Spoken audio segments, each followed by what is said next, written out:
For most people, the word debt has negative connotations.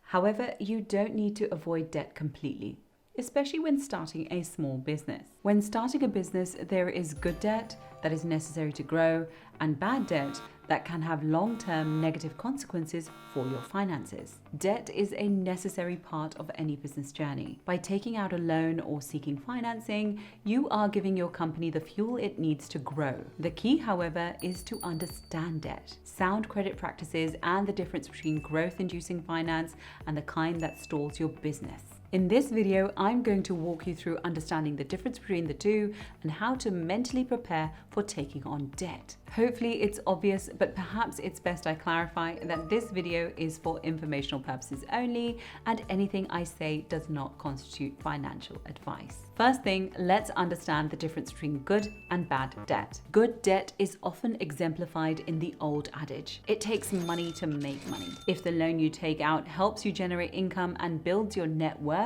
this can be considered positive. So good debt is defined as money owed for things that can help build wealth or increase income over time. An example of the most typical type of good debt is a mortgage. Imagine taking out a mortgage to buy the place where you set up shop or the land on which you set up your business. In 15 to 30 years, when you pay off that mortgage, the real estate could be worth 2 or 3 times the purchase price. It's a good loan. Another example of a good debt would be if you went to a bank with your business plan. Depending on your business plan, the bank approves a business loan. You invest that credit in growing your business, perhaps by buying faster machines, investing in new technologies that make you more productive, or expanding to a second site, or even setting up a full e-commerce site to increase sales. Whatever you do with that money, the idea is that it allows your business to increase its margins and or revenue. You can now repay the loan and the interest and have a more solid business with a larger footprint for years to come. When a debt does not contribute to your company's net worth, or if the product is consumed or depreciated, it is considered a bad debt. Sometimes bad debts are just good debts gone wrong. Credit card debt is an example. It's okay if you have a high interest credit card and you pay off your balance every month, but if high interest credit card debt piles up, you could be in trouble. Expensive debt that drags your finances down is also considered doubtful debt. Examples include debt with high or floating interest rates, especially when used for discretionary expenses or depreciation. Taking out a loan to increase the company's cash flow and cover expenses such as payroll, utilities, rentals may seem like a good idea if you suddenly find yourself in a stalemate. After all, no one wants to tell their employees that they don't have enough money to pay their paycheck. But not only does a cash loan usually come with a very high interest rate, it also leaves you with nothing to show except a loan shark who wants their money back.